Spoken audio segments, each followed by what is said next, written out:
একটি on short class হবে। নবম দশম শ্রেণীর একটি ওয়ান শর্ট ক্লাস নেব আমরা, অর্থাৎ পরিসংখ্যান এক ক্লাসেই শেষ করে দেব আমরা, এক ক্লাসে শেষ করে দেব। ওকে, তাহলে যেহেতু আমরা পরিসংখ্যান ক্লাস নেব, তাহলে আমরা প্রথমে সংজ্ঞা সংক্রান্ত বিষয়গুলো পড়ে নিব। সংক্রান্ত, তাহলে সংজ্ঞা, অনেকগুলো সংজ্ঞা এখানে দেওয়া আছে, তবে ইম্পর্টেন্ট হচ্ছে বিচ্ছিন্ন চলক, অবিচ্ছিন্ন চলকের সংজ্ঞা, তারপর হচ্ছে কেন্দ্রীয় প্রবণতা, এগুলো হচ্ছে বেশি ইম্পর্টেন্ট। সো এগুলো আমরা একটু পড়ে নিব।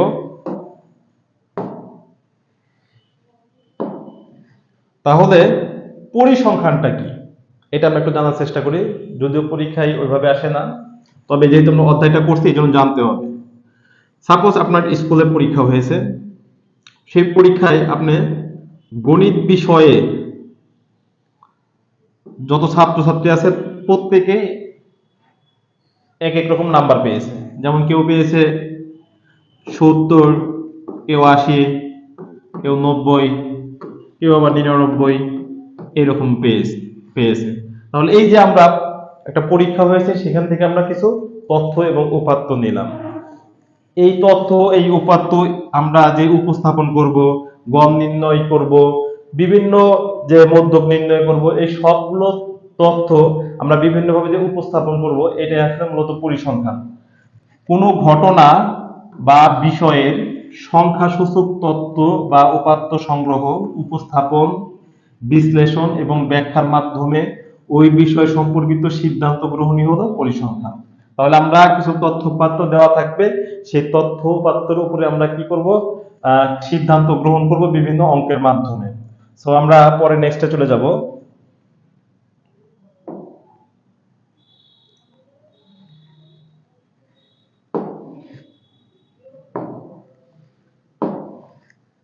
এরপরে আছে আমাদের বিচ্ছিন্ন চলক। বিচ্ছিন্ন চলক, তাহলে বিচ্ছিন্ন চলকটা কি জিনিস এটা আমরা জানার চেষ্টা করব।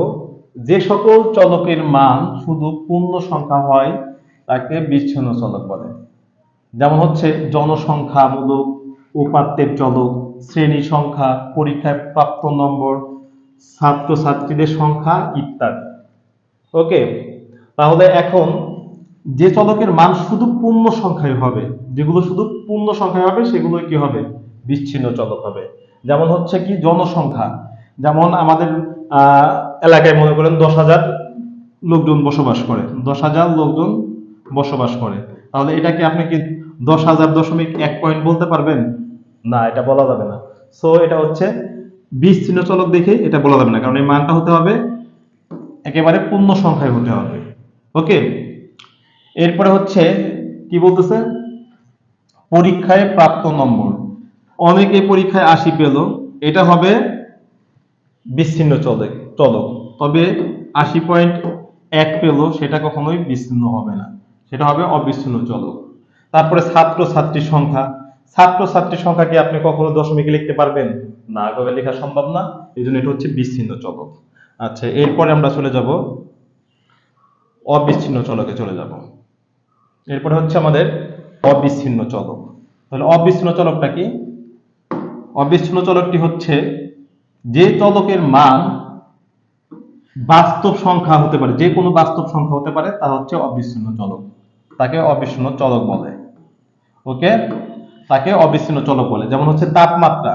তাপমাত্রা কিন্তু এটা কিন্তু দশমিকে আসতেই পারে, বা যে কোনো বাস্তব সংখ্যা হতেই পারে। যেমন হচ্ছে তাপমাত্রা হতে পারে 30.1 ডিগ্রি সেলসিয়াস।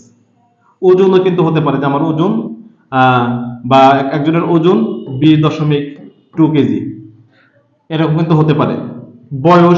বয়সও কিন্তু হতে পারে, যে আপনার হচ্ছে 25 বছর 2 মানে 25 বছর 2 মাস, এরকম কিন্তু হতে পারে। সো যে চলক যে কোনো বাস্তব সংখ্যা হলে সেটা কি হবে, অবিচ্ছিন্ন চলক হবে।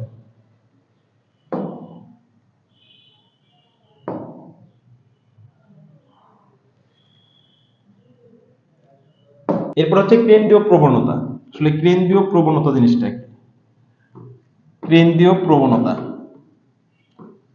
কেন্দ্রীয় প্রবণতা উপাত্ত সমূহের এরকম কেন্দ্রীয় মানের দিকে পুঞ্জবিত হওয়ার প্রবণতাই হলো কেন্দ্রীয় প্রবণতা। অর্থাৎ উপাত্ত সমূহ একটা জায়গায় কি হবে, প্রাচুর্যতা দেখা যাবে, বা কেন্দ্রে পুঞ্জীভূত হবে, সেটাই হচ্ছে কেন্দ্রীয় প্রবণতা। আর কেন্দ্রীয় প্রবণতা আলোচ্য বিষয় হলো গড়, মধ্যক, প্রচলক। অর্থাৎ কেন্দ্রীয় প্রবণতার আহ, পরিমাপ হচ্ছে তিনটি, একটি হচ্ছে গড়, মধ্যক, প্রচলক। আচ্ছা, যাই হোক, আমরা এখন সরাসরি ম্যাথে চলে যাব। তাহলে আমাদের টাইপ 2 তে কি ম্যাথ আছে আমরা একটু দেখি। টাইপ 2 তে আমাদের কি ম্যাথ গুলো আছে দেখেন। টাইপ 2 আমরা নিয়েছি গড় সংক্রান্ত বিষয়, মানে গড় কিভাবে নির্ণয় করবেন। তাহলে দেখেন অনেকগুলো গড় যেগুলো বোর্ড পরীক্ষায় আসছে, আপনারা সবগুলো করবেন, জাস্ট আমি দুই একটা করে দেব। তাহলে আমরা এই অঙ্কটা শুরু করি যে এত সংখ্যাগুলো গড় নির্ণয় করো। তাহলে আমরা গড় নির্ণয় করা শুরু করে দেই।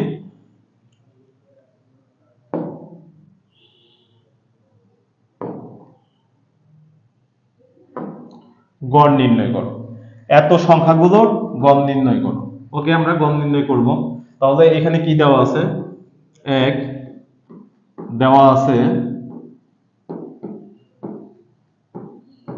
এখানে দেওয়া আছে মোট একটা, দুইটা, তিনটা, চারটা, পাঁচটা প্রদত্ত সংখ্যাগুলো লিখতে পারেন। প্রদত্ত সংখ্যা হচ্ছে 6, 9, 8, 0, 2, 6, 9, 8, 0, 5, 2, হ্যাঁ 5, 2 হবে, 5, 2। তাহলে কিছু উপাত্ত দেওয়া আছে, আমরা লিখলাম। লেখার পরে এখানে কয়টা সংখ্যা আছে? 1, 2, 3, 4, 5, 6। এখানে 6টা সংখ্যা আছে। তাহলে মোট সংখ্যা হচ্ছে এখানে 6টি। মোট সংখ্যা 6টি। মোট সংখ্যা 6টি।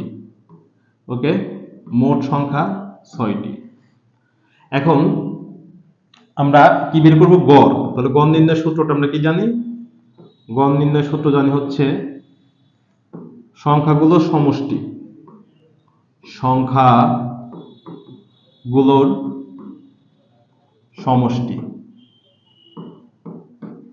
বাই মোট সংখ্যা, ওকে। তাহলে সংখ্যাগুলোর সমষ্টি এখানে 6, 9, 8, 0, 5, 2, আর মোট সংখ্যা হচ্ছে আমাদের 6টি। তাহলে আমরা যোগ করি, 6 আর হচ্ছে 9, 15, 15 আর হচ্ছে 5, 20, 20 আর 8 হচ্ছে 28, আর প্লাস 2, তাহলে হবে 30। তাহলে 30 কে আমরা যদি 6 দিয়ে ভাগ করে দেই তাহলে হবে 5। তাহলে আমাদের অ্যান্সার হবে 5। তাহলে আমাদের গড় নির্ণয় হয়ে গেল। তাহলে এইরকম আপনাদের অনেকগুলো গড় আছে, জাস্ট আপনারা এগুলো দেখে করে ফেলবেন এই গড়গুলো। সেম ভাবে এই গড়গুলো আপনারা করবেন। ওকে, গড় থেকে আমরা আরেকটা প্রশ্নের অ্যান্সার শিখতে পারি। সেটা হচ্ছে,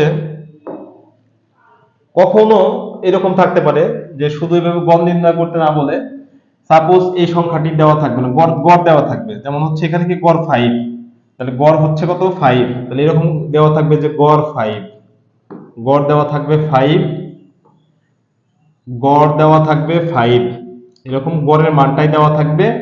মনে করেন এই 2টা থাকলো না, বললো জাস্ট এখানে x দেওয়া থাকলো, বলবে x এর মান কত। তখন আপনি x এর মান কিভাবে বের করবেন? এরকম তো পরীক্ষা আসতে পারে। জাস্ট আপনি এই কাজটা করে দিবেন। জাস্ট যদি এরকম আসে তাহলে আপনি এই 5 এর জায়গায় জাস্ট সরি 2 এর জায়গায় দিবেন জাস্ট x, 2 এর জায়গায় কি দিবেন? x দিবেন। আর যেহেতু গড় দেওয়া আছে তাহলে গড়ের জায়গায় যে 5, গড় তো দেওয়া আছে, 5 লিখে দিবেন। লিখে দেওয়ার পরে যে কাজটা করবেন, এখানে কি হবে? 5 থাকলো, সমস্যা নেই। এখানে আপনার আবার রূপান্তর করে কি করতে হবে? এই 6 এই পাশে কি আছে? ভাগ, এই পাশে আসলে গুণ হয়ে যাবে। তাহলে 6 এই পাশে নিয়ে গুণ করে দিবেন। আর এখানে কি থাকবে? 6 যোগ করে এগুলো 15, 15 হচ্ছে 20, 28। তাহলে 28 প্লাস কত হবে? x, 28 প্লাস x, আর 6 এই পাশে এসে গুণ হইলো। তাহলে কত হইলো? 5 6 30। কত হলো? 5 6 30। আর এখানে থাকলো 28 প্লাস x। তাহলে এখন দেখেন যদি এটা হয়, তাহলে আমরা যদি এই পাশে এটাকে লিখি যে x কে এই পাশে লিখি, আর এই 30 থেকে জাস্ট এই 28টা যদি মাইনাস করে দেই তাহলে হবে 2। তাহলে x এর মান কিন্তু 2 বেরিয়ে গেল। তাহলে দেখেন আমরা কিন্তু 2টাই জাস্ট কেটে দিয়েছিলাম, জাস্ট এই 2টাই কিন্তু কেটে দিয়েছিলাম। দেখেন এই x এর মান কিন্তু ঘুরে ফিরে 2 বের হলো। সো এরকম গড় দেওয়া থাকবে, উপাত্ত দেওয়া থাকবে, বলবে x এর মান বের করো। তাহলে এভাবে বের করতে হবে। ওকে, আচ্ছা, এরপরে আমাদের মোটামুটি 2 নম্বর টাইপটি শেষ হয়ে গেল। এবার 3 নম্বর টাইপের মধ্যে কি অঙ্ক আছে সেগুলো একটু দেখি।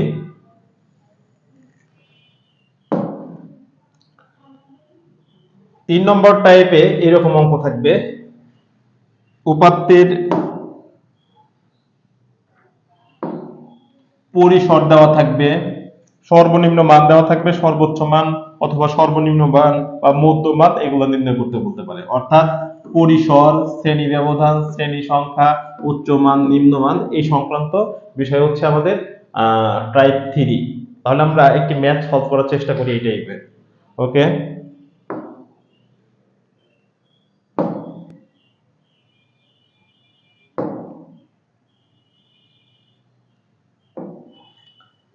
আমরা একটা ম্যাথ নিয়েছি। অবিন্যস্ত উপাত্তের সর্বোচ্চ মান দেওয়া আছে, পরিসর দেওয়া আছে, সর্বনিম্ন মানটি নির্ণয় করতে হবে। তাহলে আমরা দেওয়া আছে এগুলো দিয়ে লিখে শুরু করব আমরা। কি দেওয়া আছে? দেওয়া আছে সর্বোচ্চ মান, সর্বোচ্চ মান হচ্ছে 95। ওকে, এরপরে পরিসরটা দেওয়া আছে, পরিসর দেওয়া আছে 64। তাহলে বের করতে হবে সর্বনিম্ন মান।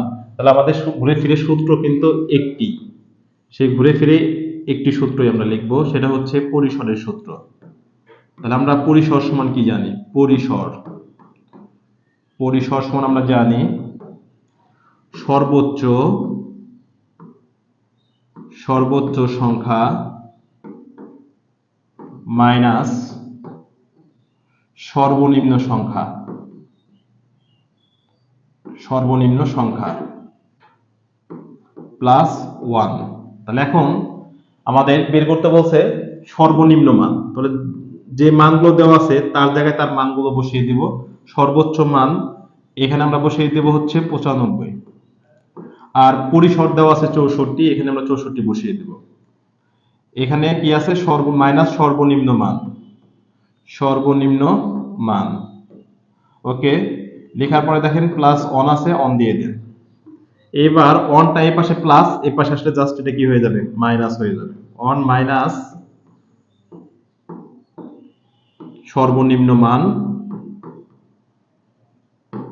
ওকে, এরকম আছে। তাহলে এখান থেকে যদি আমরা অন মাইনাস করে দিই তাহলে এটা হবে 63, আর এখানে আছে কি 95 আছে। তাহলে এখানে কি হবে? সর্বনিম্ন মান, সর্বনিম্ন মান। এখন সর্বনিম্নর আগে মাইনাস আছে, জাস্ট এটাই পাশে আসলে প্লাস হয়ে যাবে। সর্বনিম্ন মান, সর্বনিম্ন মানটা প্লাস হয়ে গেল। 95 আছে থাকলো, 63 এর পাশে প্লাস, জাস্ট ওই পাশে গেলে মাইনাস হবে। তাহলে মাইনাস করলে কত হবে? 5 থেকে 3 গেলে 2, 9 থেকে 6 গেলে 3। সো দেখেন সর্বনিম্ন মানটি হচ্ছে 32। এটাই কিন্তু আমাদের অ্যান্সার। তবে দেখেন এখানে শুধু যে সবসময় সর্বনিম্ন মান বের করতে বলবে ব্যাপারটা এমন না। পরিসরও বের করতে বলতে পারে, সর্বোচ্চ সংখ্যাও বের করতে বলতে পারে। সো এখানে যদি পরিসর বের করতে বলে তো জাস্ট মান বসাই দিবেন, এই দুইটা মান দেওয়া থাকবে। আবার যদি কখনো সর্বোচ্চ সংখ্যা বের করতে বলে তাহলে সর্বনিম্ন আর পরিসরটা দেওয়া থাকবে। সো দুইটা মান দেওয়া থাকবে, একটা বের করতে বলবে। ওকে, তাহলে এইভাবে আপনারা যে কোনোটাই বের করতে পারবেন। শ্রেণী সংখ্যাও বের করতে পারবেন। পরিসরকে যদি আপনি হচ্ছে কত শ্রেণী ব্যাপ্তি ধরে বলে, যদি বলে 5 শ্রেণী ব্যাপ্তি ধরে শ্রেণী সংখ্যা বের করো, সেই ক্ষেত্রে আপনি কি করতে পারবেন? শ্রেণী সংখ্যাও বের করতে পারবেন, শ্রেণী সংখ্যাও বের করতে পারবেন। সেটা কিভাবে? এই পরিসরকে, পরিসরকে ভাগ করতে হবে কি দিয়ে? পরিসরকে ভাগ করতে হবে, এই যে শ্রেণী ব্যাপ্তি 5 বলে তাহলে 5 দিয়ে, 10 বললে 10 দিয়ে, এরকম ভাগ করলে পরে শ্রেণী সংখ্যা আপনি বের করতে পারবেন। সো আমাদের এই টাইপের প্রশ্ন মোটামুটি শেষ হলো। দেখি আরো কি টাইপের প্রশ্ন আছে।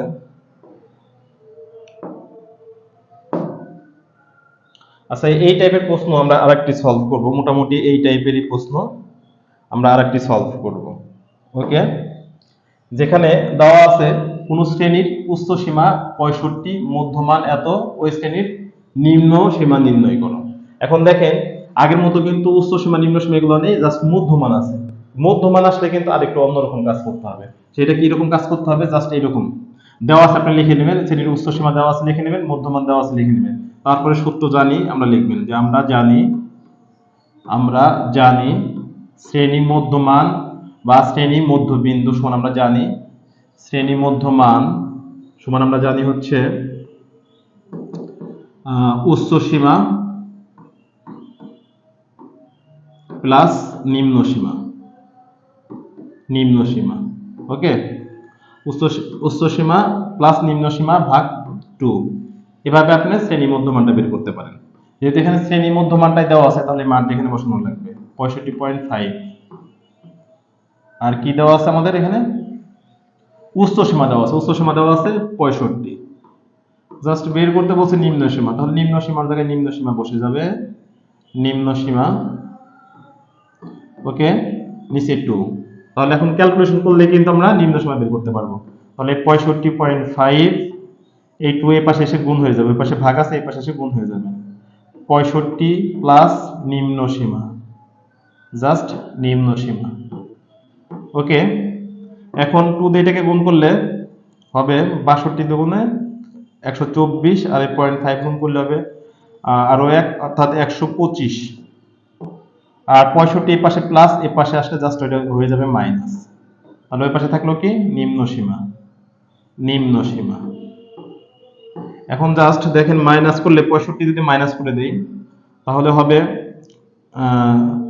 0 আর হচ্ছে কি মানে 60 হবে আর কি। তাহলে আমরা নিম্ন সীমাটাকে এই পাশে লিখি, নিম্ন সীমাটাকে আমরা এই পাশে লিখি, আর এটা থেকে এটা মাইনাস করলে কত হবে? 60 হবে। 60 হবে, হ্যাঁ ওকে। তাহলে এটাই কিন্তু আমাদের নিম্ন সীমা। তাহলে এখান থেকে অনেক সময় কিন্তু আপনার উচ্চ সীমাও যেতে পারে, আবার শুধু শ্রেণী মধ্যমানও যেতে পারে, তখন উচ্চ সীমা নিম্ন সীমা দেওয়া থাকবে।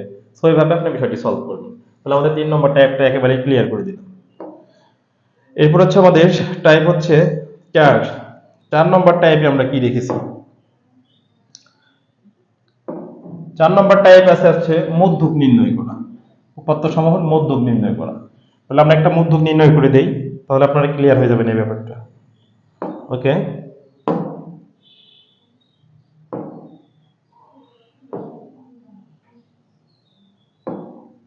তাহলে মধ্যক দেখেন কতগুলো উপাত্ত দেওয়া আছে, সংখ্যাগুলো কি করতে হবে? মধ্যক নির্ণয় করতে হবে। তাহলে আমরা অঙ্কটি সলভ করার চেষ্টা করি। এখানে এখানে সংখ্যা দেওয়া আছে কয়টা, বা এগুলোকে মানের ঊর্ধ্বক্রম অনুসারে সাজাইতে হবে। মানের ঊর্ধ্বক্রম অনুসারে সাজিয়ে, মানের ক্রম অনুসারে সাজিয়ে লিখলেও হবে, ক্রমানুসারে সাজিয়ে, মানের ক্রম অনুসারে সাজিয়ে। তাহলে কি হবে? প্রথমে কি হবে?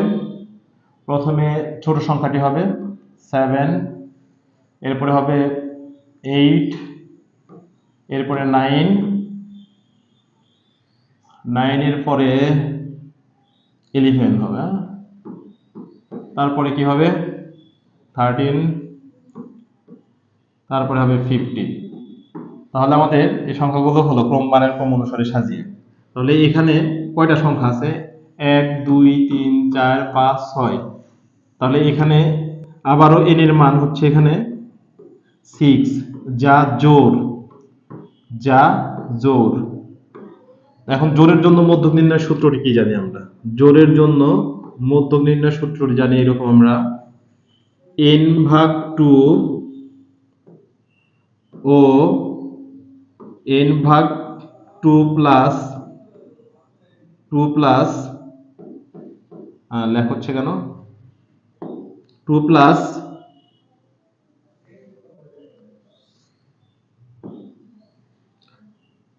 n/2 প্লাস 1 তম পদের যোগফল, পদের যোগফল ওকে, n তম পদের যোগফল ভাগ 2। এবার হচ্ছে আমাদের n এর মানটা এখানে কত? n এর মানটা হচ্ছে 6, তাহলে এখানে 6 বসাইতে হবে। 2 ও 6 ভাগ 2 প্লাস 1 তম, এই কথাটা আবার লিখে দিবেন, এততম পদের যোগফল আপনারা লিখে দিবেন সুন্দর করে। নিচে আছে ভাগ 2, তাহলে 6 কে 2 দিয়ে ভাগ করলে হবে 3। তাহলে ও এখানে 3, 6 কে এই 2 দিয়ে ভাগ করলে হবে 3, সাথে 1 যোগ করলে হবে 4। তাহলে এততম পদের যোগফল, এততম পদের যোগফল ওকে, এততম পদের যোগফল ভাগ 2। তাহলে এখন আমাদের এই 3তম পদটা আসলে কত বা 3তম পদটা কত আমরা এখান থেকে দেখে নিব। 1 2 3, 3তম পদটি হচ্ছে 9, সো আমাদের এই 9 দিতে হবে, প্লাস কি বলছে 4তম পদ, তাহলে 4তম পদ হচ্ছে 11, তাহলে এটা আমাদের বসাই দিতে হবে।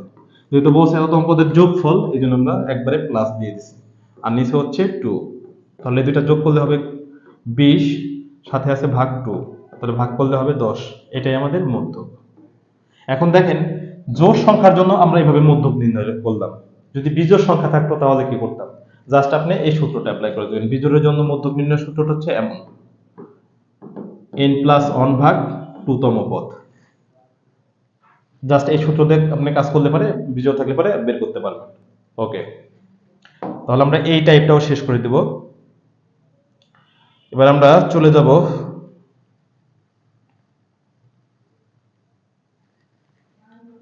টাইপ 5-এ চলে যাব। আমরা একবারে টাইপ 5-এ চলে আসলাম। আমরা টাইপ 5-এ কি বলছে যে এর মধ্যে প্রচুরক আছে কিনা ব্যাখ্যা করো। তাহলে দেখেন আমরা এখন জাস্ট একটু ব্যাখ্যা করে দিই যে এর মধ্যে যেটা সর্বাধিক থাকবে সেটা হচ্ছে প্রচুরক।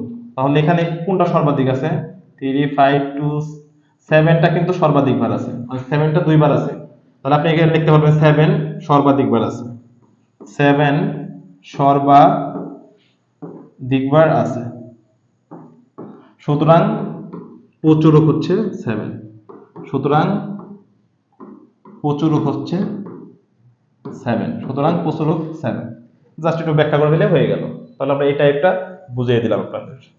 সো এরপরে কি টাইপ আছে একটু দেখার চেষ্টা করি। এর মধ্যেই শ্রেণীর মধ্যবিন্দু নির্ণয় করতে হবে। শ্রেণীর মধ্যবিন্দু, তাহলে শ্রেণীর মধ্যবিন্দু দুইটা দিনের জিনিস পরীক্ষায় আসে আপনাদের। শ্রেণীর মধ্যবিন্দু নির্ণয় দুইটা জিনিস আসে, একটা হচ্ছে প্রচুরক শ্রেণীর মধ্যবিন্দু নির্ণয়, আর একটা হচ্ছে মধ্যক শ্রেণীর মধ্যবিন্দু নির্ণয়। তাহলে আমরা এই প্রশ্নগুলো একটু দেখার চেষ্টা করি।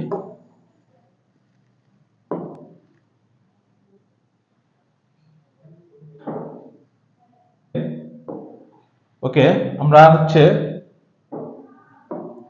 এখন প্রচুরক শ্রেণীর মধ্যবিন্দু বের করব। এটা ক নম্বর প্রশ্ন আসে, প্রচুরক শ্রেণীর মধ্যবিন্দু নির্ণয়। তাহলে দেখেন এখানে সবচেয়ে গণসংখ্যা সবচেয়ে বেশি বার কোনটা আছে, সবচেয়ে গণসংখ্যা বেশি বার হচ্ছে 11 আছে, মানে 11 আছে সবচেয়ে বেশি গণসংখ্যা। তাহলে বলতে হবে যে এখানে এখানে গণসংখ্যা সর্বাধিক বার আছে, সর্বাধিক বার আছে, এখানে গণসংখ্যা সর্বাধিক বার আছে 11, বা 11 গণসংখ্যা সর্বাধিক বার আছে, বা গণসংখ্যা 11, এটা 11 সর্বাধিক বার আছে, এটা লিখলেন।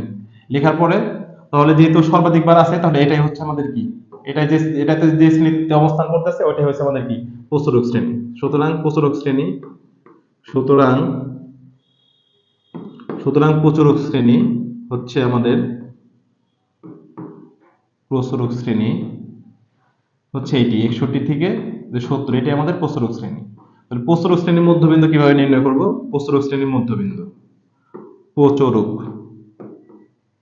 শ্রেণীর মধ্যবিন্দু হচ্ছে এই প্রচুরক শ্রেণী প্লাস করব, প্লাস করে জাস্ট দুইটা ভাগ করে দেব, তাহলে 70 আর হচ্ছে 61 যোগ করলে আমাদের কত হবে, 1 6 আর 1 হচ্ছে কত, 13, অর্থাৎ 131। এখন 131 কে যদি আমরা 2 দিয়ে ভাগ করি তাহলে কত হবে, তাহলে যাবে হচ্ছে 2 যাবে 13-এর মধ্যে, অর্থাৎ 6 বার, হাতে থাকে 1, 11-এর মধ্যে 2 যাবে হচ্ছে 5 বার, আর হাতে থাকে 1, তাহলে ওটাকে 1 দিয়ে 1 কে যদি আমরা 2 দিয়ে ভাগ করি তাহলে আবার হচ্ছে 0.5 আসবে। সো আমাদের হচ্ছে মধ্যবিন্দু হবে 65.5, অর্থাৎ 65.5 হবে শ্রেণীর মধ্যবিন্দু। সেম ভাবে আমরা কিন্তু মধ্যক শ্রেণীর মধ্যবিন্দুটাও নির্ণয় করতে পারি। হ্যাঁ, তবে মধ্যক শ্রেণীর মধ্যবিন্দুটা নির্ণয় করার জন্য ক্রমযোজিত গণসংখ্যাটা বের করে নিতে হবে। হ্যাঁ, সো আমরা তাহলে পরেরটা চলে যাই। পরেরটা হচ্ছে আমাদের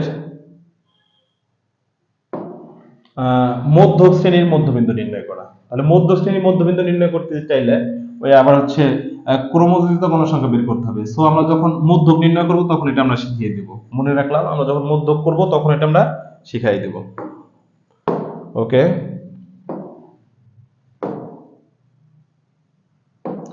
এখন হচ্ছে আপনাদের সব থেকে আপনারা বেশি নাম্বার তুলতে পারবেন যে প্রশ্নগুলো থেকে, সেটা হচ্ছে আপনাদের এতক্ষণ যা পড়ালাম ওগুলো ক নম্বর এবং সংক্ষিপ্ত প্রশ্ন আসতে পারে। আর এখন যা পড়াবো সেগুলো হচ্ছে খ নম্বরের জন্য। তাহলে খ নম্বর যেহেতু আপনার দুইটা সৃজনশীল প্রশ্ন থাকবে এখান থেকে, সো দুইটা সৃজনশীল প্রশ্ন থাকলে আপনাকে দুইটা খ খ নম্বরও থাকবে। দুইটা খ নম্বরে এই তিনটা প্রশ্ন থেকে আসবে, সংক্ষিপ্ত গড়, মধ্য, প্রচুরক, এই তিনটা থেকেই আপনাদের খ নম্বরে প্রশ্ন আসবে।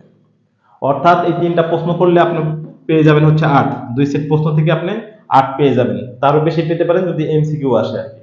তাহলে সবচেয়ে বেশি আসে সংক্ষিপ্ত গড়, তারপরে মধ্য, প্রচুরক সব থেকে কম আসে, অনেক সময় আসে না বললে চলে, এগুলো এমসিকিউ এবং অন্য সময় আসে।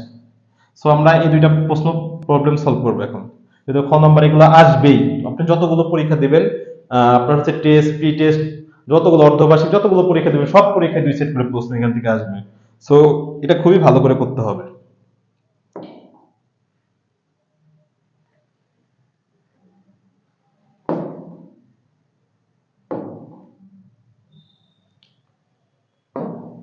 এখন আমরা এই যে এখানে আমরা কিছু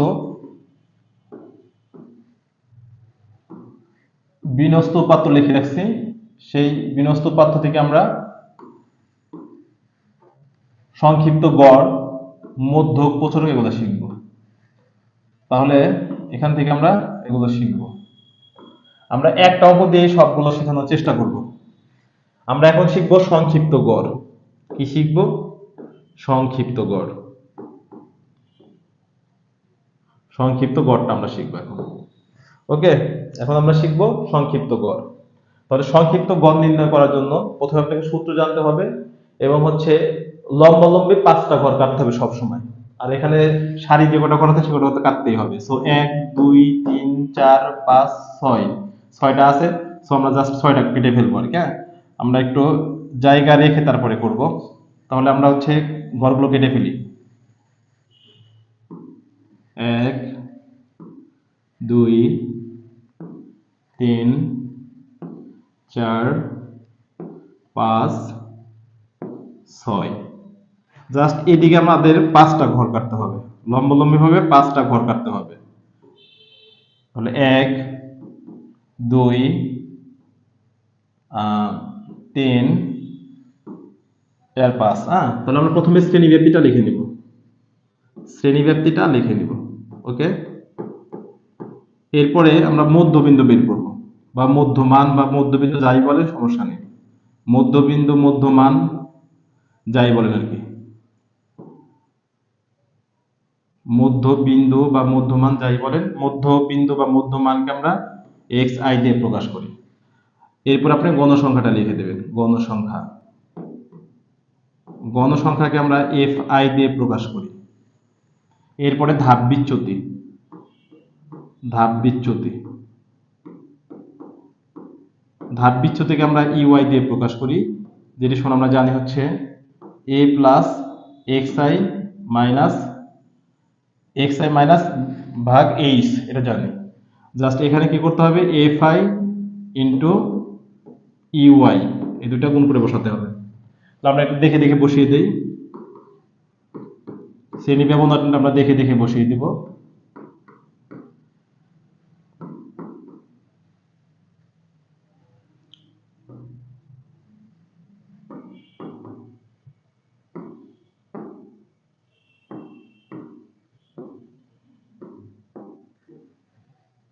তাহলে দেখে দেখে আমরা বসিয়ে দিলাম। গণসংখ্যাটাও দেখে দেখে বসিয়ে দেন।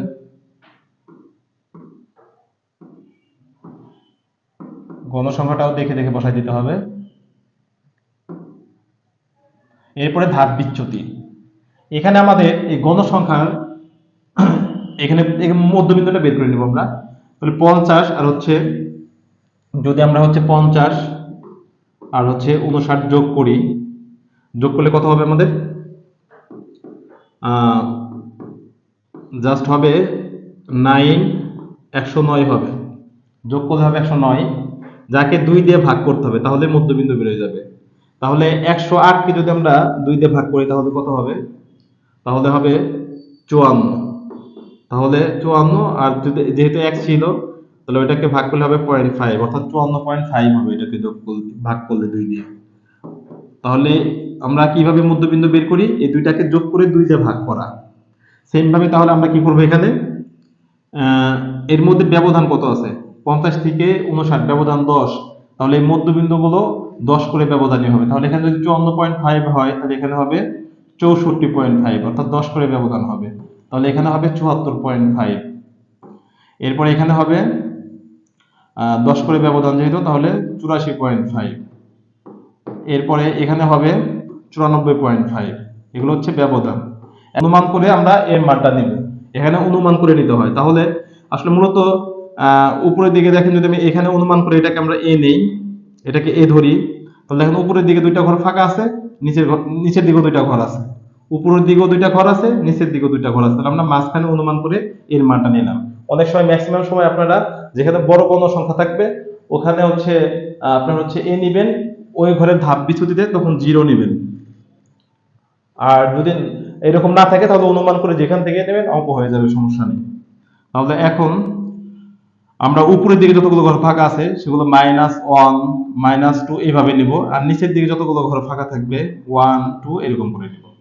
তারপরে দেখেন FI টা গুণ আছে, আপনি সূত্র দিয়েও চাইলে বের করতে পারবেন, সূত্র দিয়েও চাইলে বের করতে পারবেন, কারণ এই যে এর মান যদি আপনি অনুমান করে ধরে নেন 74.5 বসান, এরপরে XI, প্রথম ঘরের জন্য XI হচ্ছে 54.5, এটা বসান, মাইনাস করার পরে এই ব্যবধানটা ভাগ করে দেন, জাস্ট এই -2 আসবে এখানে।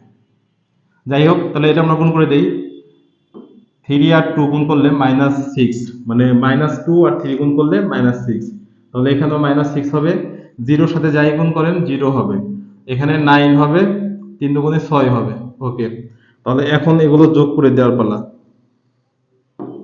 তোমরাও যোগ করো, দেখো তো এটা যোগ করলে কত হয়, তোমরাও আমাকে বলবা, এটা যোগ করে থাকো তোমরা আমাকে বলবা। আর এখানে -12, তাহলে এখানে কি হলো -12, আর এখানে এটা যোগ করলে হবে কত, 15, +15 হবে। তাহলে এখন ক্যালকুলেশন করলে কি হবে, এখানে 3, জাস্ট এখানে তাহলে আমাদের এটা যোগ করে পেলাম 3। তাহলে সামেশন অফ FI UI সমান হচ্ছে 3। এটা যোগ করলে কত হয় আমাদের, তাহলে আমাদের 3 হলো। এখন হচ্ছে গণসংখ্যাটা আমরা যোগ করে দেব। তাহলে 3 আর 6 হচ্ছে 9, 9 9 18, 18 আর হচ্ছে 9, তাহলে কত হবে 27, 27 আর 3 যোগ করলে হবে 30। সো আমাদের এখানে n এর মান হবে হচ্ছে কি 30। তাহলে এখন আমাদের সূত্রটা বসে জাস্ট আমরা সংক্ষিপ্ত গড়টা বের করে ফেলবো। তাহলে নির্ণয় গড় বা সংক্ষিপ্ত গড়, আমরা সংক্ষিপ্ত গড়কে x দিয়ে বার দিয়ে প্রকাশ করি। তাহলে নির্ণয় গড়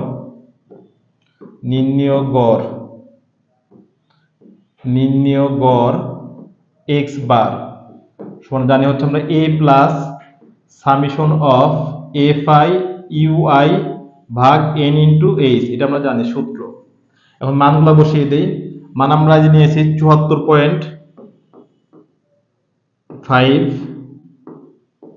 এটার মান বের করছি আমরা 3, m এর মান 30, আর h মানে এটা থেকে এটার ব্যবধান হচ্ছে 10, এটা থেকে এটার ব্যবধান অর্থাৎ শ্রেণীর ব্যবধান। তাহলে এখানে থাকলো 74.5, এখানে এই 3 আর 10 গুণ করলে হবে 30, আর নিচে হবে 30। তাহলে এটা কেটে গেলে পরে কি হবে আমাদের 74.5, 30 আর 30 আর হচ্ছে 30 কেটে গেল, তাহলে আমাদের হবে হচ্ছে 1, তাহলে এখানে হবে 75.5। ওকে ওকে, বন্ধ করে দিটো। এখন আমরা সংক্ষিপ্ত গড়ের পরে হচ্ছে আমরা বের করব হচ্ছে মধ্য। তাহলে জাস্ট এটা আপনারা হয়তো বুঝতে পেরেছেন। তাহলে আমরা এখন মধ্যক বের করব। তাহলে এটাকে জাস্ট ক্লিয়ার করে দেই, আমরা এটা দিয়েই অঙ্কটা শিখবো আর কি। হ্যাঁ, এখানেও আমাদের কি হয়ে গেল জাস্ট। যাই হোক, আমাদের হচ্ছে এগুলো আমরা হচ্ছে ঘর কেটে নেব, জাস্ট ঘর কেটে নেই একটু। এটা দিয়ে আমরা হচ্ছে মধ্যকটা শিখে নেব, বারবার না করে আমরা হচ্ছে এটা দিয়ে মধ্যকটা শিখে নিই। তাহলে জাস্ট আমরা এখানে মধ্যকটা শিখব।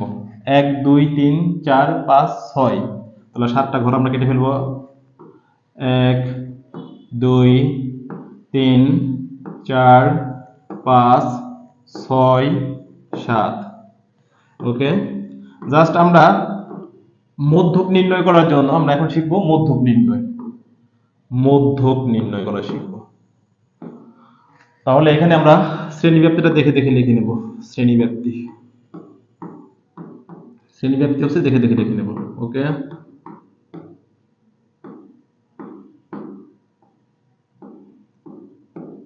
লেখা ডিস্টার্ব দেয় কেন?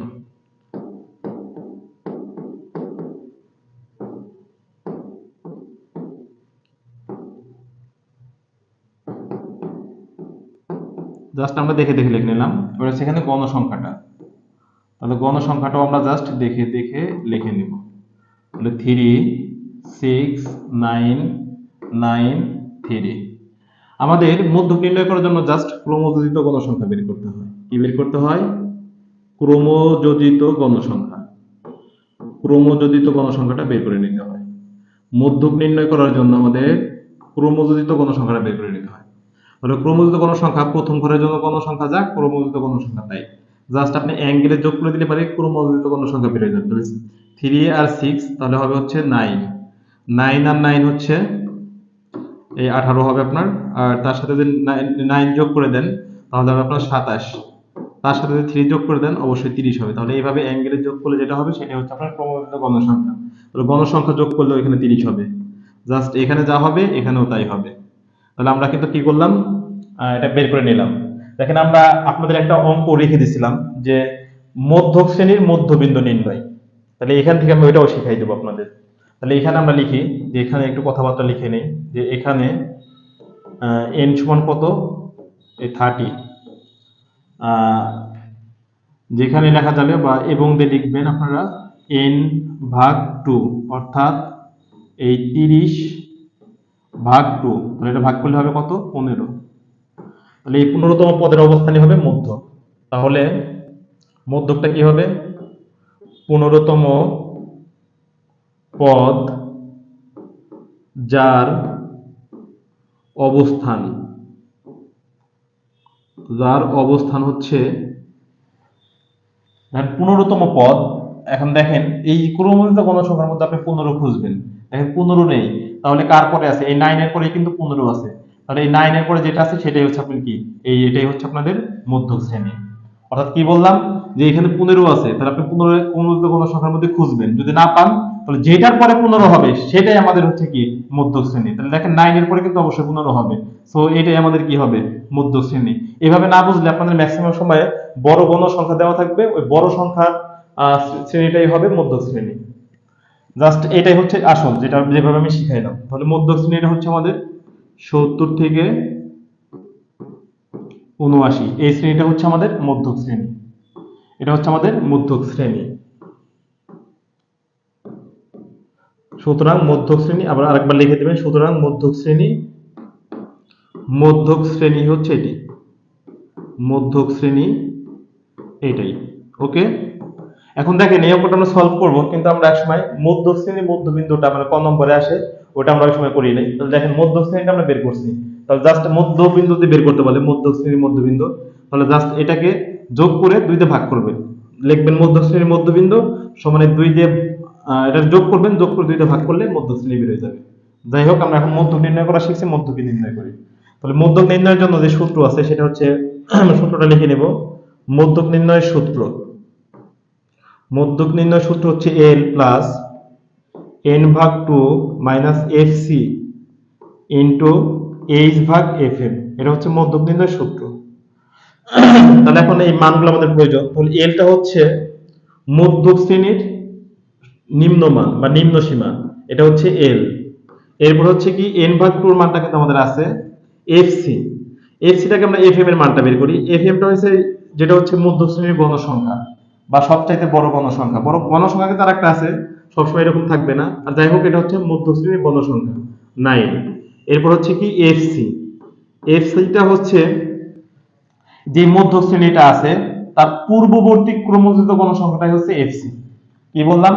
যেটা মধ্য শ্রেণী হলো তার পূর্ববর্তী মানে আগের ক্রমযুক্ত গণসংখ্যাটাই হচ্ছে এফসি। তাহলে এফসি হচ্ছে 9, এফসি হচ্ছে 9। এরপর হচ্ছে এফএম, এফএমটা করছি এইচ, এইচ হচ্ছে ব্যবধান, ব্যবধান হচ্ছে 10। সো এখন ক্যালকুলেশন করলে কিন্তু অঙ্কটা হয়ে যাবে। তাহলে এল এর মান কত পেয়েছি আমরা? 70 প্লাস এন বাই টুর মান, এন বাই টুর মান হচ্ছে যে 15, এফসির মান, এফসির মান হচ্ছে 9, এরপর হচ্ছে এইচ, এইচ এর মান হচ্ছে 10, এফএম এর মানটা হচ্ছে 9। তাহলে আমরা ক্যালকুলেশন করি, যদি আমরা এখানে মাইনাস করি তাহলে হবে 6, 10 ভাগ 9। দেখেন অনেকে কি করে পরের লাইনে এই 70 এর সাথে 6 যোগ করে দেয়, তাহলে কিন্তু অঙ্ক শেষ। এরকম করা যাবে না, জাস্ট আগে গুণটা করে নেবেন, আগে গুণের কাজটা করে নিতে হবে। তাহলে অর্থাৎ 6 আর 10 মানে 60, নিচে হচ্ছে 9, আমরা 9 দিয়ে ভাগ করি তাহলে 6.666 এরকম আসবে। তাহলে 6.7 নিয়ে নেব আমরা। তাহলে এখানে যোগ করি তাহলে কত হবে? 76.67। এটাই হবে আমাদের কি অ্যান্সার, কাঙ্ক্ষিত অ্যান্সার। এটাই আমাদের মধ্যক। তাহলে আপনারা এভাবে মধ্যকটা বের করে ফেলবেন। ওকে, এরপরে হচ্ছে আমাদের এর পরের অঙ্কটি কি আছে? এর পরের অঙ্কটি কি আছে? এর পরের অঙ্ক অবশ্যই প্রচুরক থাকবে, কারণ আমরা সংক্ষিপ্ত গড় শিখাইলাম, মধ্যক শিখাইলাম, এখন জাস্ট প্রচুরক শিখলেই কিন্তু আমাদের খ নম্বর ক্লিয়ার। তাহলে এখন দেখেন প্রচুরক নির্ণয় করতে হবে। তাহলে প্রচুরক নির্ণয় করার জন্য আপনার অতিরিক্ত কোনো কিছু বের করতে হবে না। প্রচুরক নির্ণয় সূত্রটা কি? প্রচুরক নির্ণয় সূত্রটা হচ্ছে এরকম, প্রচুরক নির্ণয় সূত্র, প্রচুরক নির্ণয় সূত্র হচ্ছে এল প্লাস এফ ওয়ান ভাগ F one plus F two into H. এটা হচ্ছে প্রচুরক নির্ণয়ের সূত্র। তাহলে এখন দেখেন আমাদের এই মানগুলা এখান থেকে আপনাকে শুরু করবেন। তাহলে আমরা এখন নম্বর অঙ্কটা শুরু করলাম। তাহলে আমাদের এই মানগুলো কোথায় আছে সেটা বের করতে হবে। তাহলে দেখেন সবচেয়ে বড় গণসংখ্যা কোনটা? সবচেয়ে বড় গণসংখ্যা হচ্ছে 12। তাহলে সর্বাধিক বা এখানে এখানে গণসংখ্যা গণসংখ্যা 12 সর্বাধিক বার আছে, সর্বাধিক বার আছে। তাহলে এখানে গণসংখ্যা 12 সর্বাধিক বার আছে। তাহলে ওইটাই হচ্ছে প্রচুরক শ্রেণী। সুতরাং প্রচুরক শ্রেণী, সুতরাং প্রচুরক শ্রেণী, প্রচুরক শ্রেণী, সুতরাং প্রচুরক শ্রেণী হচ্ছে এটাই আমাদের 46 থেকে 50। এটাই হচ্ছে আমাদের প্রচুরক শ্রেণী। তাহলে মানগুলো আমাদের লাগবে। তাহলে এখানে এল সমান কত? এই প্রচুরক শ্রেণীর নিম্ন সীমাটা হচ্ছে এল। এরপরে বের করতে হবে আমাদের এফ ওয়ান।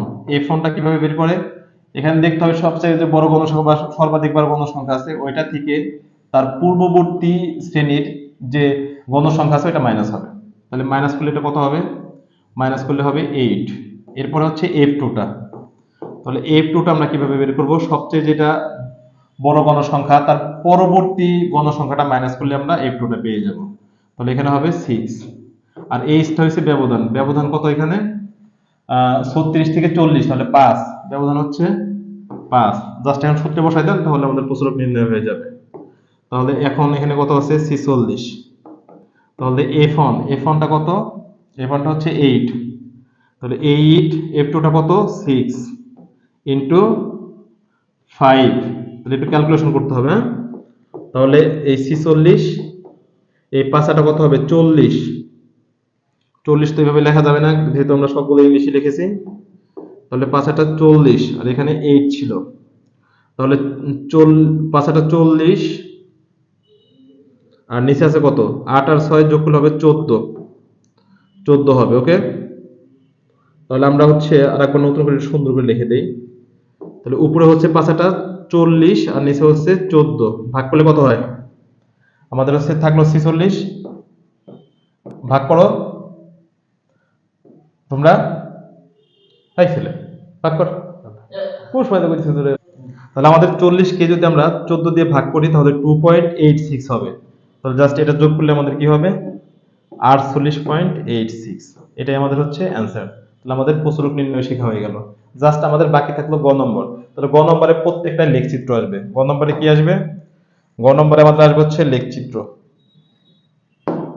আচ্ছা, আমি এই অঙ্কগুলো করার আগে জাস্ট আমি একটু জিনিস বুঝিয়ে দিই আপনাদের। সেটা হচ্ছে আমরা যা শিখলাম সবগুলো হচ্ছে বিন্যস্ত উপাত্ত। তাহলে এইরকম অবিন্যস্ত উপাত্ত আপনাদের আসতে পারে। অবিন্যস্ত উপাত্ত দিয়েও বলতে পারে মধ্যক, প্রসারক, সংক্ষিপ্ত করে এগুলো নির্ণয় করো। তাহলে সেই ক্ষেত্রে আপনারা কিন্তু ক্লাস 8 এ শিখে আসছেন যে কিভাবে এই তালিকাটা তৈরি করতে হয়। তালিকা তৈরি করার পরে কিন্তু সেম নিয়ম। তাহলে আপনারা কি করবেন, এখান থেকে সর্বোচ্চ মান, সর্বনিম্ন মান এভাবে পরিসর বের করবেন। এভাবে বের করে তারপর হচ্ছে কি করবেন, এই আপনারা শ্রেণী সংখ্যা বের করবেন। শ্রেণী সংখ্যা বের করে তারপর হচ্ছে শ্রেণী ব্যবধান লিখবেন এখান থেকে। লেখার পরে টালি চিহ্ন বের করবেন, গণসংখ্যা বের করে ক্রমবর্ধমান গণসংখ্যা বের করবেন, বা যাই বলে সবকিছু বের করবেন। এবার হচ্ছে এভাবে যখন বিন্যস্ত উপাত্ত হয়ে যাবে, ওই বিন্যস্ত উপাত্ত থেকে আপনাদের মধ্য, প্রচুর সংক্ষিপ্ত গণ নির্ণয় করা লাগতে পারে। সো এটা আপনারা একটু দেখে নেবেন।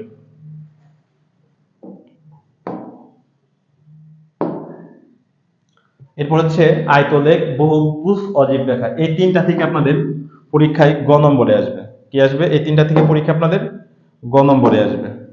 তাহলে গ নম্বরে যেহেতু দুইটা সৃজনশীল আসবে, অবশ্যই মনে করেন আপনারা এখান থেকে পেয়ে যাবেন 8। দুইটা সৃজনশীল যদি করেন তাহলে 8 পেয়ে যাবেন। সো আমাদের এটাও ভালো করে শিখতে হবে। ওকে, তাহলে আমরা একটু ভালো করে শেখার চেষ্টা করি। তাহলে প্রথমে আমরা শিখবো হচ্ছে আয়তলেখ।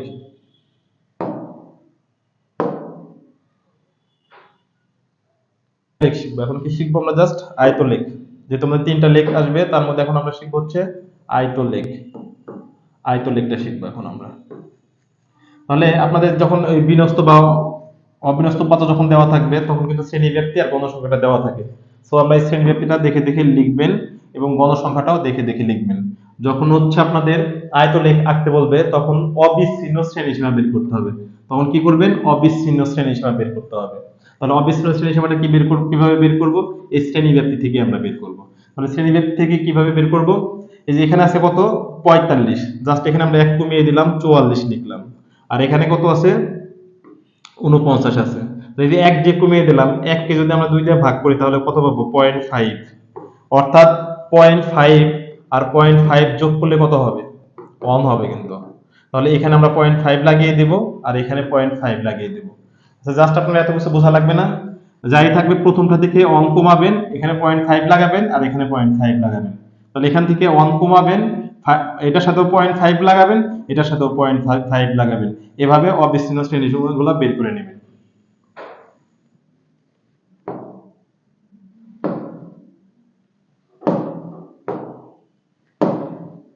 তাহলে হচ্ছে আমরা এখন হচ্ছে আয়তলেখ শিখব। আয়তলেখ শেখার জন্য আমাদের এইভাবে যখন গ্রাফ পেপার নিব আমরা, যখন গ্রাফ পেপার নিব, আর একটু বড় করে নেই আমরা, জাস্ট একটু, হ্যাঁ বড় করে নিলাম একটু। জাস্ট আমরা গ্রাফ পেপার নিব। গ্রাফ পেপারে যে আমরা এই অবিচ্ছিন্ন শ্রেণী সময়গুলো বের করলাম, আমরা এইভাবে আমরা হচ্ছে কি এক্স অক্ষ বরাবর একটা দাগ টানবো আর ওয়াই অক্ষ বরাবর একটি দাগ টানবো। এটাকে আমরা এক্স অক্ষ দিব, এটাকে আমরা ওয়াই অক্ষ দিব।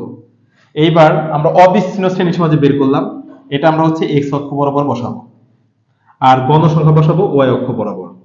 ওকে, ওয়াই অক্ষ বরাবর গণসংখ্যা বসাবো।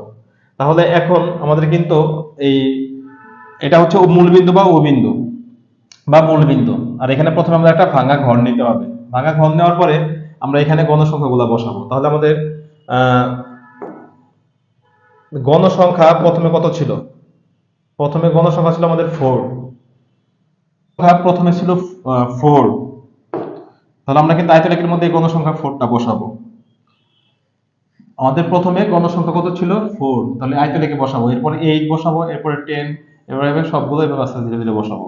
তাহলে এখন হচ্ছে আমরা এই গণসংখ্যাগুলো এখন গ্রাফে বসাবো। ওকে, তাহলে এখন প্রথমে ছিল কত? 4। তাহলে এই জন্য এভাবে গুনবেন, 1 2 3 4। 4 দেওয়ার পরে আপনার হচ্ছে কি একটা পয়েন্ট দিবেন বা বিন্দু দিবেন। আয়তলেখে যেখানে প্রথমে বিন্দু দিয়েছেন পরেও ডাবল বিন্দু দিবেন। এরপরে আমাদের কত আছে? এরপরে আমাদের আছে হচ্ছে 8। তাহলে যেখানে ডাবল বিন্দু বসিয়েছেন সেখানে আবার 8 দিবেন। এইভাবে আবারও ডাবল বিন্দু দিবেন। তাহলে যেখানে ডাবল বিন্দু দিলেন, এরপরে আছে আমাদের হচ্ছে 10। তাহলে এখানে আমাদের যেটা দেখালাম আপনাদের, সেটা তারপরে আছে 10, গণসংখ্যা 10 আছে, এই জন্য আপনারা এখানে বিন্দু দিবেন, এখানেও বিন্দু দিবেন। এরপরে আছে আমাদের হচ্ছে 20 গণসংখ্যায়, হ্যাঁ গণসংখ্যা 20 দেওয়া আছে। সো আমরা এখানে বসাবো বিন্দু, এখানে বিন্দু বসাবো। এরপরে দেওয়া আছে আমাদের গণসংখ্যা 15, না এরপরে গণসংখ্যা আমাদের দেওয়া আছে হচ্ছে 12। তাহলে আমরা এই 12 ঘরে আমরা কি করব, পয়েন্ট দিব, এখানে পয়েন্ট দিব।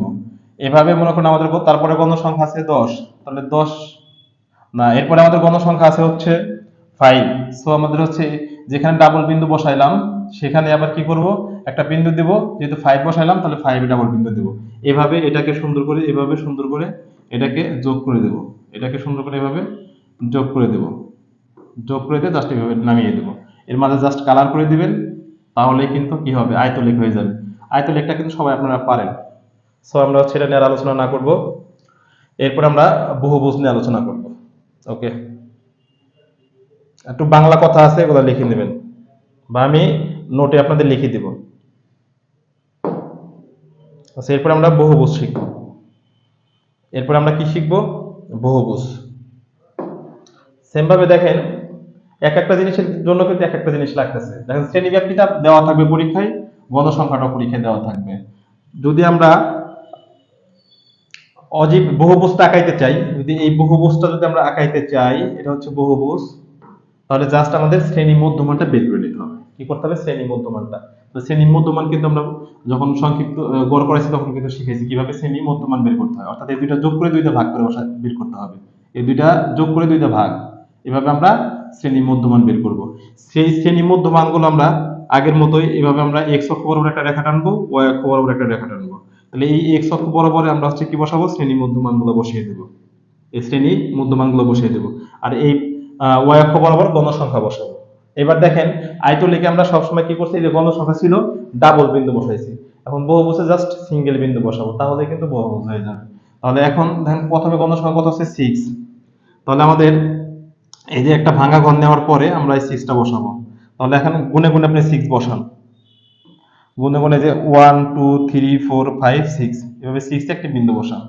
এরপরে কত আছে, 12, এই 12 এ যে এভাবে গুনে গুনে গুনে গুনে একটি বিন্দু বসান।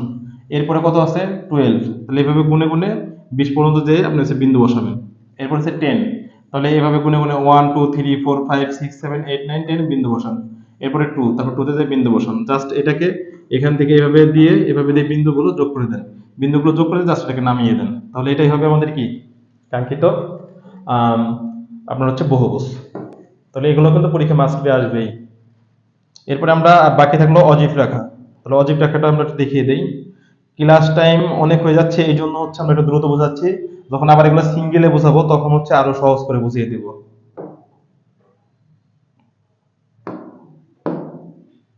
তারপরে এখন হচ্ছে আমাদের ক্রমযোজিত গণসংখ্যা বোঝাবো। দেখেন বারবার বলছি, প্রত্যেকটা ক্ষেত্রে কিন্তু এক একটা আলাদা জিনিস লাগতেছে। দেখেন শ্রেণীব্যাপ্তিটা দেওয়া থাকবে, গণসংখ্যাটা দেওয়া থাকে।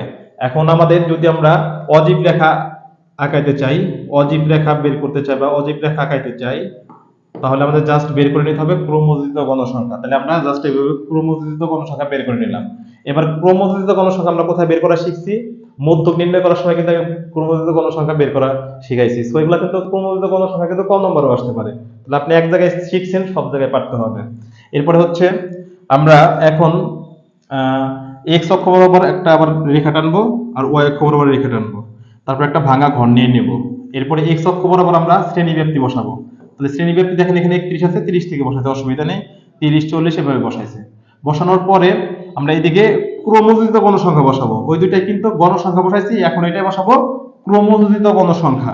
তাহলে এই ক্ষেত্রে আমরা দেখেন মানগুলা বসাবো শ্রেণীব্যাপ্তির উচ্চ সীমার দিকে। তাহলে যেখানে 40 আছে মানে 40 আছে সেখান থেকে মান বসানো শুরু করব, 30 থেকে না, কারণ এখানে আমরা লিখে দিয়েছি শ্রেণীব্যাপ্তির উচ্চ সীমা। ওকে, তাহলে প্রথমে কত আছে, ক্রমযোজিত গণসংখ্যা 4। তাহলে এভাবে গুনবেন 1 2 3 4, পরে দিয়ে একটা বিন্দু দিবেন, একটা করে বিন্দু দিবেন। এরপর আছে 10, তাহলে 1 2 3 4 5 6 7 8 9 10, 10 এ দিয়ে একটা বিন্দু দিবেন। এইভাবে মনে করেন হচ্ছে কত আছে, 18, তাহলে 18 তে যে একটা বিন্দু দিতে হবে নিচ থেকে গুনে। এরপরে এভাবে গুনে 39 এ যে একটা বিন্দু দিতে হবে। 39 মানে কি, 39 এ বিন্দু দিতে হবে। এরপরে হচ্ছে 46, এভাবে গুনে গুনে 46 এ একটা বিন্দু দিতে হবে। এরপরে হচ্ছে 50, তাহলে এভাবে গুনে গুনে 50 একটি বিন্দু দিতে হবে। তাহলে এটা কিন্তু যেহেতু ক্রমযোজিত গণসংখ্যা, সংখ্যাগুলো বড়ই হবে, এই জন্য এটা ঊর্ধ্বমুখী হবে, অর্থাৎ এটা এই বিন্দুগুলো যোগ করলে এটা কিন্তু উপরের দিকে সাপের মতো চলে যাবে। তাহলে এটাই আমাদের হবে কি কাঙ্ক্ষিত অজীব রেখা। বাংলা কথা কিছু লিখতে হবে, সে লিখে দিবেন। জাস্ট যারা কম পারেন তারা লিখবেন যে এক্স অক্ষ বরাবর শ্রেণী ব্যক্তির উচ্চ সীমা এবং ওয়াই অক্ষ বরাবর ক্রমযোজিত গণসংখ্যা নিয়ে অজীব রেখা আঁকা হলো। এই হলো আমাদের ক্লাস। সো ভালো থাকবেন।